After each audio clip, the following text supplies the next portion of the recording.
में कांग्रेस की दुकान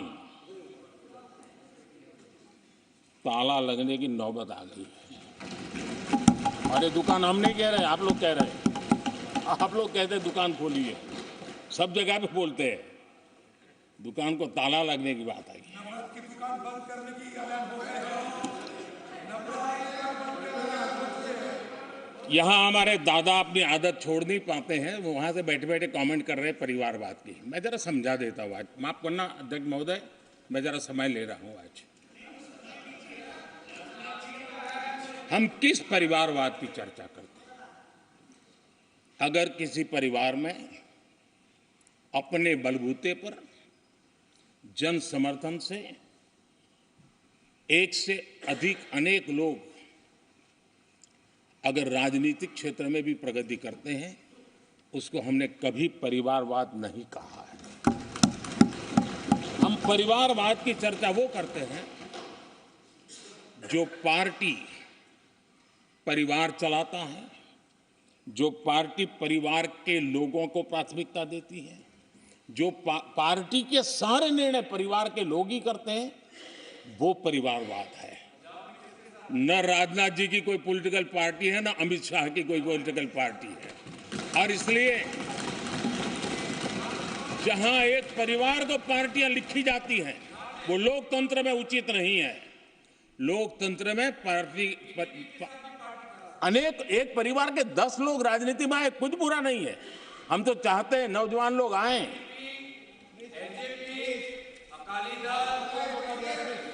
हम भी चाहते हैं ये इसकी चर्चा करिए। हमारे साथ, आपके साथ मेरा विषय नहीं है। देश के लोकतंत्र के लिए परिवारवादी राजनीति, पारिवारिक पार्टियों की राजनीति, ये हम सबकी चिंता का विषय होना चाहिए। और इसलिए मैं किसी परिवार के 2 लोग अगर प्रगति करते हैं, उसको तो मैं स्वागत करूंगा। 10 लोग प्रगति करें, मैं स्वागत करूंगा। देश में जितनी नई पीढ़ी अच्छे लोग आए, स्वागत योग्य है। सवाल यह है कि परिवार ही पार्टियां चलाती है। पक्का है कि ये अध्यक्ष नहीं होगा तो उसका बेटा होगा, ये नहीं होगा तो उसका बेटा होगा। ये लोकतंत्र का खतरा है। और इसलिए अच्छा हुआ दादा, थैंक यू। ये विषय कभी बोलता नहीं था, आज बोल दिया मैंने। आदरणीय अध्यक्ष जी, एक ही प्रोडक्ट को बार बार लॉन्च करने का भरपूर प्रयास हो रहा है।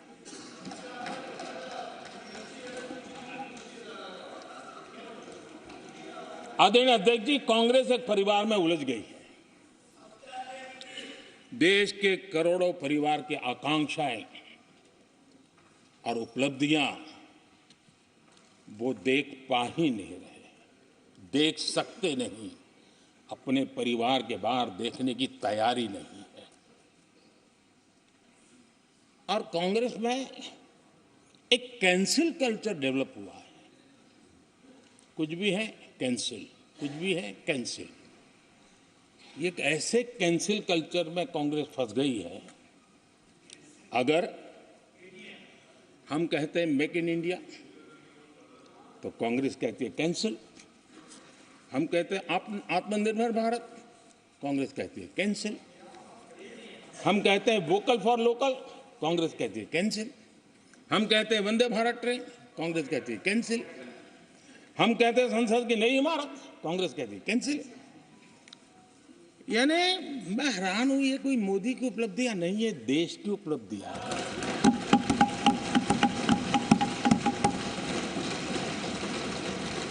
इतनी नफरत कब तक पाले रखोगे? और उसके कारण देश की सफलताएं, देश के अचीवमेंट, उसको भी कैंसिल करके आप बैठ गए हो।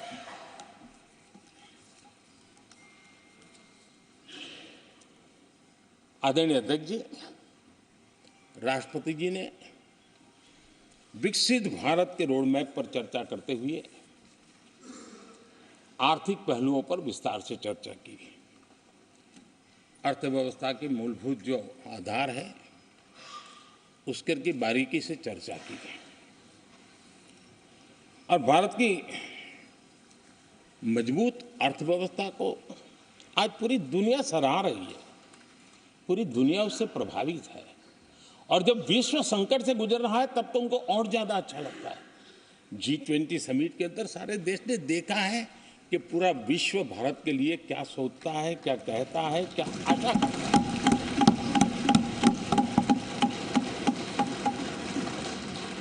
और इन सारे 10 साल के कार्यकाल के अनुभव के आधार पर आज की मजबूत अर्थव्यवस्था को देखते हुए जिस तेज गति से भारत विकास कर रहा है, उसकी बारीकियों को जानते हुए मैं विश्वास से कहता हूं, और इसीलिए मैंने कहा है कि हमारे तीसरे टर्म में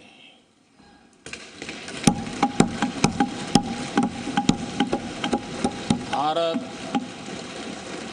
दुनिया की तीसरी बड़ी आर्थिक ताकत बनेगा।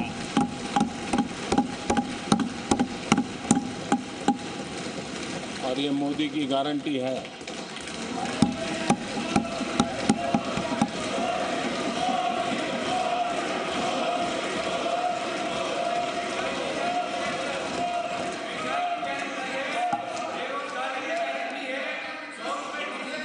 माननीय अध्यक्ष जी, इनको पहले मौका नहीं दिया था क्या? सबको मौका दिया है ना? हाँ,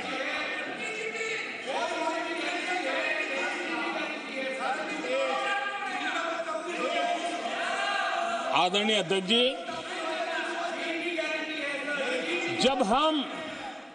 जब हम दुनिया की तीसरी बड़ी आर्थिक शक्ति बनकर के उभरेंगे कहते हैं, तो हमारे विपक्ष में बैठे कुछ साथी कैसा कुतर्क देते हैं। वो कहते हैं इसमें क्या है, ये तो अपने आप हो जाएगा। क्या कमाल है आप लोगों की। मोदी का क्या है, ये तो अपने आप हो जाएगी। मैं जरा सरकार की भूमिका क्या होती है इस सदन के माध्यम से देश को और विशेष करके देश के युवा मन को बताना चाहता हूं, देश की युवा शक्तियों को बताना चाहता हूं कि होता कैसे है और सरकार की भूमिका क्या होती है। आदरणीय अध्यक्ष जी, 10 साल पहले 2014 में फरवरी महीने में जो इंटरिम बजट आया था, उस समय कौन लोग बैठे थे आपको तो मालूम ही है, देश को भी मालूम है। जो 10 साल पहले इंटरिम बजट आया था, उसे पेश करते समय उस समय के वित्त मंत्री ने जो कहा था, मैं उसको कोट कर रहा हूं, और एक एक शब्द बड़ा मूल्यवान है जी। जब आप लोग कहते हैं ना कि तो अपने आप तीसरे नंबर पर जा ही जाएगा, ऐसा कहते हैं, उनको जरा समझना चाहिए। ये उन्होंने क्या कहा था,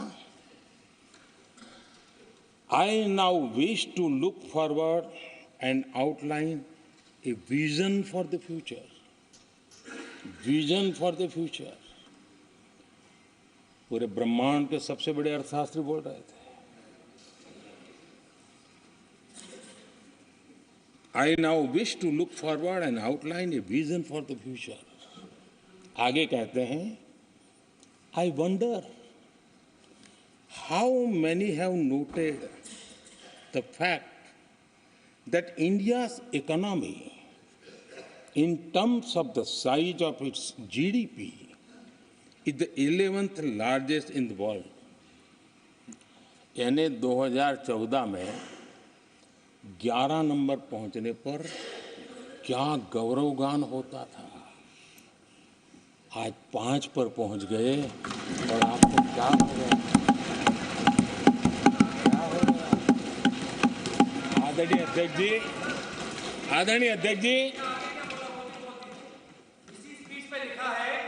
आदरणीय अध्यक्ष जी, आदरणीय अध्यक्ष जी, आदरणीय अध्यक्ष जी, आदरणीय अध्यक्ष जी, मैं आगे पढ़ रहा हूं। गोगोई जी थैंक यू, आपने अच्छा कहा। मैं आगे पढ़ रहा हूं, ध्यान से सुनिए साथियों, ध्यान से सुनिए। उन्होंने कहा था is the 11th largest in the world. बड़ा गौरव का बात था। There are great things in the store. आगे वो कह रहे हैं there are great things in store. फिर आगे कहते हैं there is a well argued view that in the next 3 decades, India's nominal GDP will take the country to the 3rd rank after the US and China. उस समय ये ब्रह्मांड के बड़े अर्थशास्त्री कह रहे थे कि तीसरे नंबर पर 30 साल में हम पहुंच जाएंगे। 30 साल। और फिर कहा था ये मेरा विजन जो मैं मनमोहन सिंह नहीं थे उस वक्त, देखो मनमोहन सिंह नहीं थे। बहुत लोग हैं जो ये ख्यालों में रहते हैं वो ब्रह्मांड के सबसे बड़ी अर्थशक्ति है। ये लोग 2014 में कह रहे हैं और विजन क्या देखते हैं 2044 यानी 2044 तक तीसरी अर्थव्यवस्था की बात। ये इनकी सोच, ये इनकी मर्यादा, सपना भी देखने का सामर्थ्य खो चुके थे लोग। संकल्प तो दूर की बात थी। 30 साल का इंतजार करने के लिए मेरे देश की युवा पीढ़ी को कह कर गए थे, लेकिन हम आज आपके सामने विश्वास से खड़े हैं, इस पवित्र सदन में खड़े हैं और मैं आपको विश्वास दिलाता हूं कि 30 साल हम नहीं लगने देंगे। ये मोदी की गारंटी है। मेरे तीसरे कार्यकाल में देश दुनिया की तीसरी आर्थिक शक्ति बन जाए।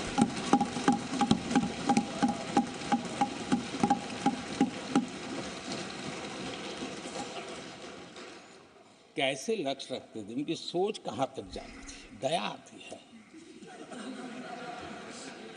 और आप लोग 11 नंबर पे बड़ा गर्व कर रहे थे, अब 5 नंबर पहुंचा दिए जी। लेकिन अगर 11 पर पहुंचने से आपको खुशी होती थी तो 5 नंबर पहुंचने पर भी खुशी होनी चाहिए। देश 5 नंबर पर पहुंचा,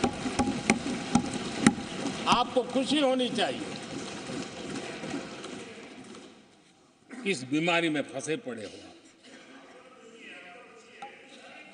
आदरणीय अध्यक्ष जी, भाजपा सरकार की काम करने की स्पीड, हमारे लक्ष्य कितने बड़े होते हैं, हमारा हौसला कितना बड़ा होता है, वो आज पूरी दुनिया देख रही है।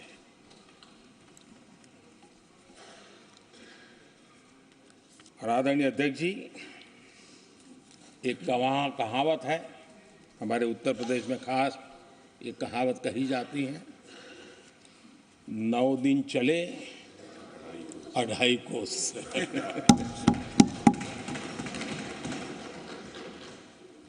और मुझे लगता है कि ये कहावत पूरी तरह कांग्रेस को परिभाषित कर देती है। ये कांग्रेस की सुस्त रफ्तार, कांग्रेस की सुस्त रफ्तार का कोई मुकाबला नहीं। आज देश में